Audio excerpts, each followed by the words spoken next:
social. Son obligatorias y habrá puja electoral en las votaciones en los órdenes de trabajadores y pasivos. Alrededor de 1,5 millones de personas deberán concurrir a votar por los diferentes candidatos a representaciones sociales dentro del BPS.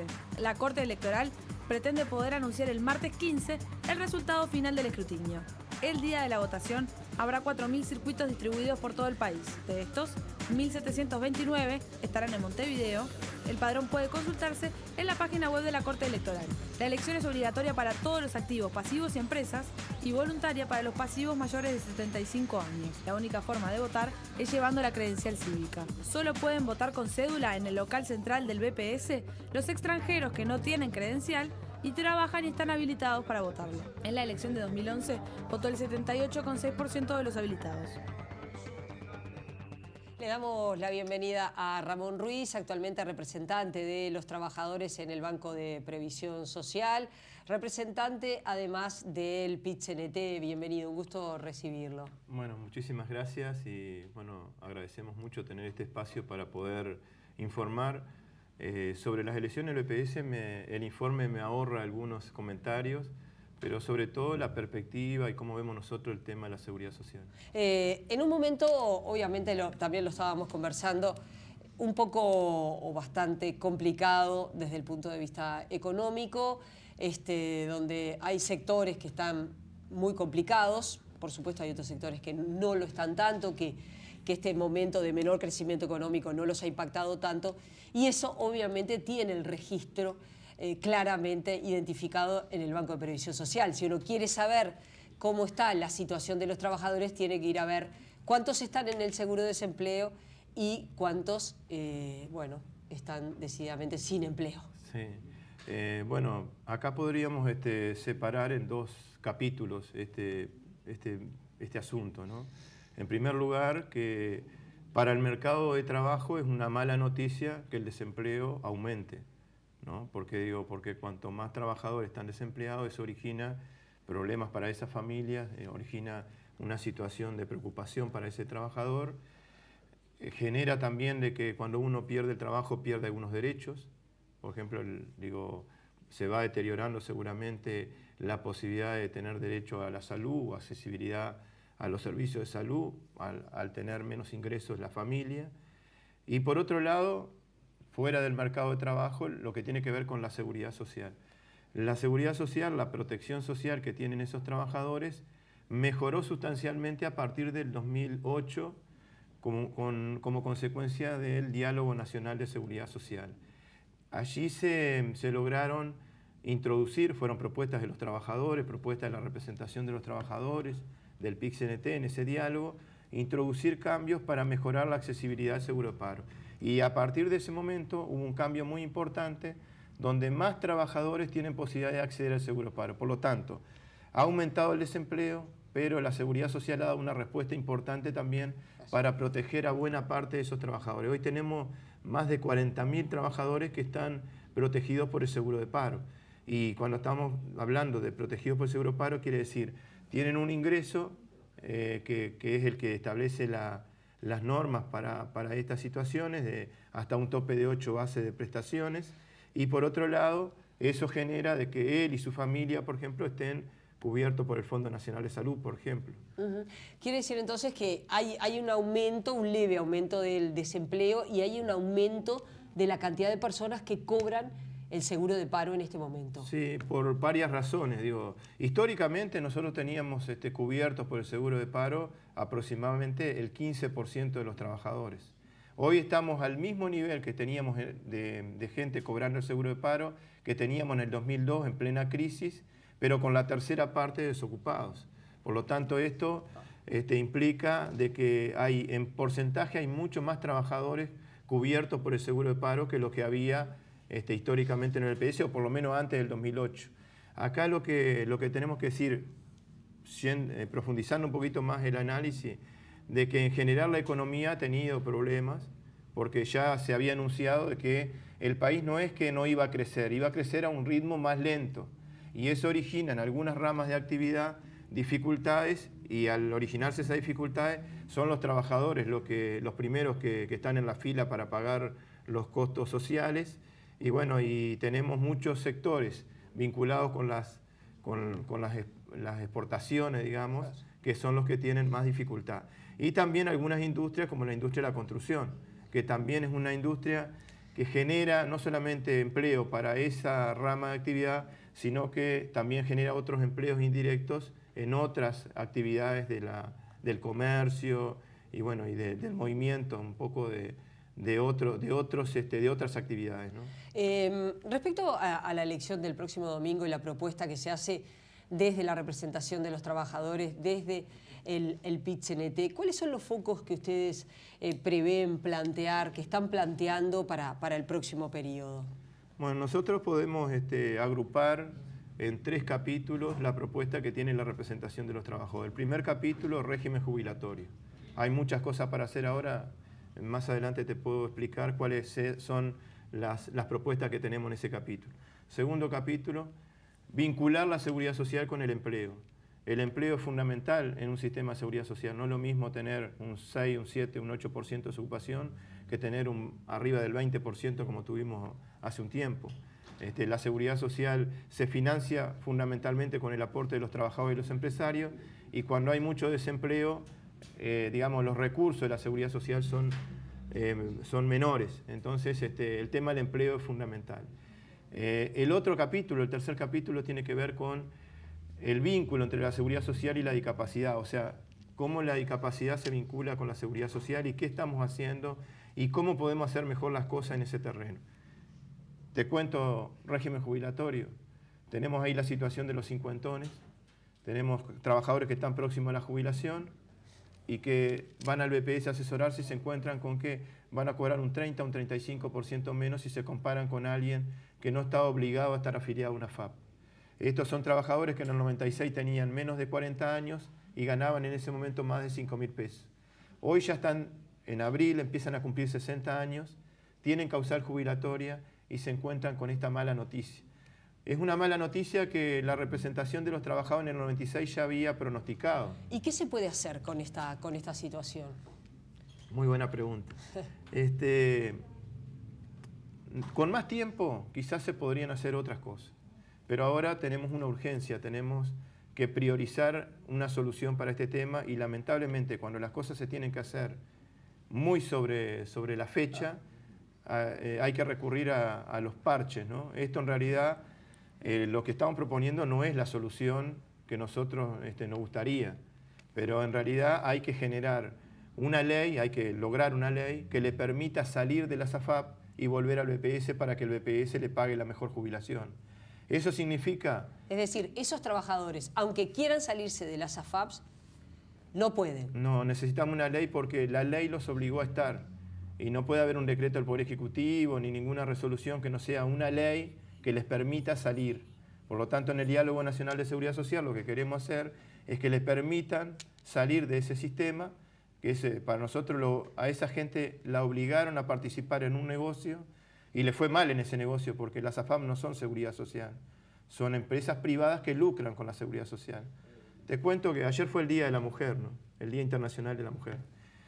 En el Día Internacional de la Mujer, y hoy, y todos los días del año, las AFAP se quedan con $260.000 por día por concepto de comisión.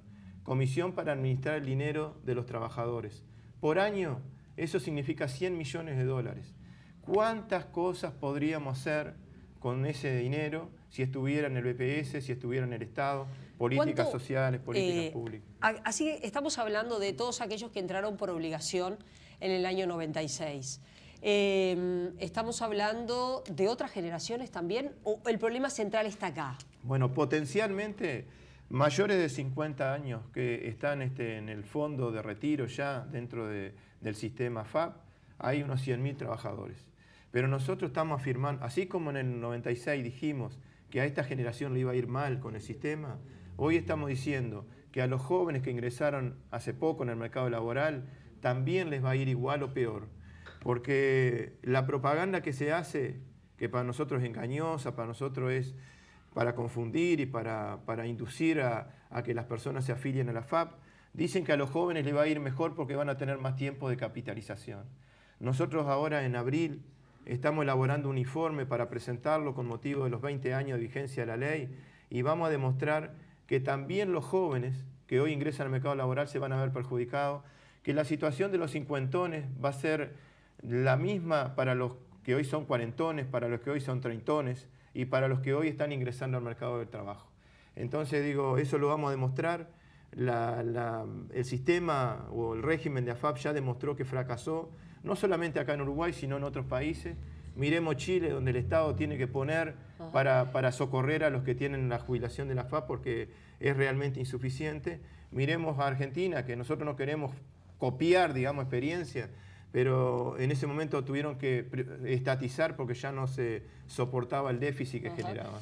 Y respecto a esa posibilidad de elaborar una ley, ¿ustedes hicieron sondeo con la bancada de gobierno? Bueno, nosotros... ¿El Frente Amplio está de acuerdo con hacer una ley para permitir que este grupo de trabajadores pueda salirse? Yo creo que es muy importante aclarar lo siguiente. Si miramos quiénes son los actores que están, no solamente el Poder Ejecutivo, sino que están las AFAP, están dentro del Poder Ejecutivo algunos ministerios que tienen de repente distintas responsabilidades en la seguridad social. Nosotros tuvimos una reunión con Ernesto Murro y está de acuerdo con encontrar una solución para los cincuentones. Ernesto Murro es el ministro de Trabajo y Seguridad Social. Y remarco, Seguridad Social. Claro. Y tiene una responsabilidad en lo que pase con estos trabajadores que están en esta situación. Nosotros sabemos que el Ministerio de Economía no lo ha dicho públicamente, pero seguramente está preocupado porque el Banco de Seguro del Estado está perdiendo dinero pagando las pensiones que se pagan por el ahorro individual, porque hay un descalce entre las posibilidades que tiene de invertir y las obligaciones que asume con los trabajadores. Tengo que pagar en UR las jubilaciones y puedo invertir en UI. Entonces ahí hay un desfasaje que está produciendo que el Banco de Seguro esté perdiendo dinero. O sea, creo que el Ministerio de Economía está preocupado por esta situación. Las AFAP, a esos trabajadores durante toda su vida ya le cobraron el 20% de comisión. Y ahora llega el momento que se retiran. No les van a cobrar más comisión. Por lo tanto, a las AFAP en realidad no les cambia la ecuación en cuanto a su ganancia. Por lo tanto, nosotros pensamos que no va a haber resistencia de que estos trabajadores puedan salir. Por otro lado, en la campaña electoral, en la pasada campaña electoral, el doctor Tabaré Vázquez, en varios actos públicos que hizo para su elección como presidente de la República, recuerdo uno que se hizo en mi departamento, de donde soy oriundo, de Paysandú, dijo que él estaba de acuerdo con buscar una solución a los trabajadores cincuentones. Por lo tanto, esperamos que todas esas voluntades coincidan en la propuesta que tenemos los trabajadores y encontrar una solución. Si esos trabajadores vuelven al BPS, también vuelve el dinero que ahorraron durante todos estos años. ¿No? Porque con ese dinero el BPS va a pagar parte de la jubilación de esos trabajadores hasta que se agote y va a tener que luego, seguramente va a haber un costo para el Estado. Ojalá esto se hubiese hecho antes y se hubiese hecho con algún tipo de previsión para... ¿Y cuál es el costo para el Estado? Y bueno, si la FAP le va a pagar un 30% menos que el BPS y el BPS le va a pagar un 30% más, no es que al principio vamos a necesitar ese dinero, porque el BPS va a recibir todo el dinero junto y le va a empezar a pagar de a poco a ese trabajador. Claro. En algún momento se va a agotar ese dinero que trajo y ahí el BPS va a tener que empezar a poner lo que no ponen los privados. ¿Cuánto es la transferencia del Estado hoy al Banco de Previsión Social? Hoy, a diferencia de la década del 90, que era un 50% del presupuesto, la asistencia financiera, hoy tenemos prácticamente un equilibrio financiero entre los ingresos y los egresos. Y hemos mejorado, a partir de la formalización, la ecuación o la relación entre pasivos y trabajadores activos. Estábamos prácticamente 1 a 1 en la década del 90 y hoy estamos en 2,4, 2,5 cada un jubilado. ¿Y de qué porcentaje estamos hablando de transferencia de recursos? No, prácticamente nula. Digo, no, hoy no tenemos prácticamente, para lo que significa el presupuesto del BPS, y depende del año también, porque nosotros, hubo un año que no necesitamos absolutamente ninguna ayuda de rentas generales, y ahora es muy pequeña, no tengo exactamente la cifra en este momento presente. La situación del Hospital Canzani, porque por lo que tengo entendido, por lo que he escuchado de las autoridades, lo que se está proponiendo en realidad es reestructurar el hospital? Digo, porque en algún momento se pensó que en realidad la intención era cerrarlo. ¿Cuál es la situación y cuál es la posición del PIT-CNT al respecto? Bueno, en el 2008 hubo una reforma estructural muy importante que generó derechos a muchísimos uruguayos y uruguayas, que fue la reforma de la salud. A partir de esa reforma, que extendió la cobertura para hijos de trabajadores, para cónyuges de trabajadores, para jubilados y familiares de los jubilados, a partir de ese momento, cualquier servicio de salud que hubiera en alguna de las empresas públicas o también incluso algunos seguros que habían creado los trabajadores, no iban a quedar igual que antes de la reforma.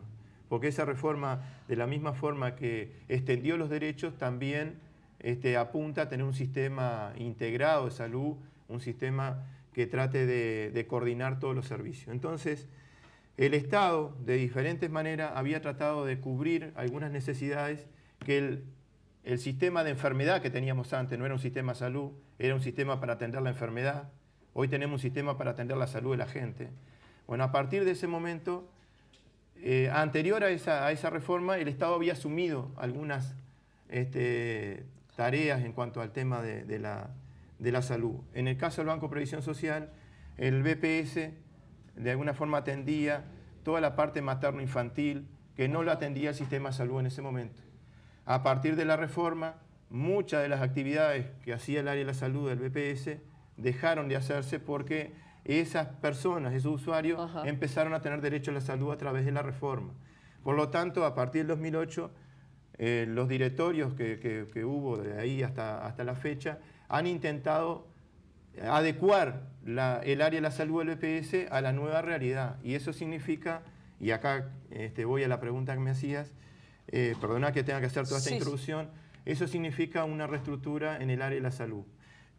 ¿Cuál fue la definición política que hizo el BPS? Es decir, bueno, vamos a hacer mejor lo que sabemos hacer. Entonces estamos trabajando en el fortalecimiento de un Centro Nacional de Referencia para enfermedades raras y malformaciones congénitas. Y ese centro de referencia no es solamente para los usuarios que tenía el BPS, sino para todo el Sistema Nacional Integrado de Salud, para los prestadores públicos y los prestadores privados. Y ese Centro Nacional de Referencia es el que queremos fortalecer. Ese Centro Nacional de Referencia tiene varias áreas. Una de ellas es el servicio de internación. Pero también ese servicio de internación tiene que transformarse, porque no puede quedar igual que antes de la reforma de la salud. Y bueno, en ese sentido hay una propuesta, porque todavía el directorio no resolvió nada sobre el tema del Cansani, hay una propuesta que se está estudiando, que hay instancias de diálogo para encontrar una solución a este tema. Ahí lo que está planteado es que el servicio pase para otro lugar. No está planteado de que ese servicio no se siga prestando por el BPS. Nosotros tenemos tres condiciones para discutir cualquier propuesta. La primera, que no se desmejore la atención que reciben los usuarios. La segunda, que ningún trabajador del Banco de Previsión Social pierda el trabajo o le cambien las condiciones de trabajo. Y tercera cosa, que esa propuesta, que esa mejora signifique una mejor gestión de los recursos del BPS, una mejor gestión de las posibilidades del BPS, por lo tanto, que el área de la salud funcione mejor, porque tenemos que bregar por eso como director del BPS.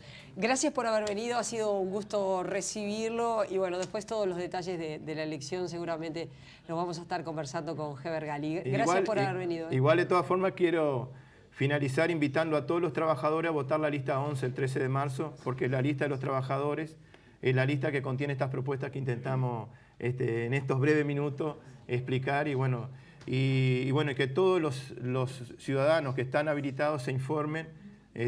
Seguramente el presidente del Banco de Previsión Social va a abundar en esa información. Gracias por haber venido. Nosotros continuamos en la mañana.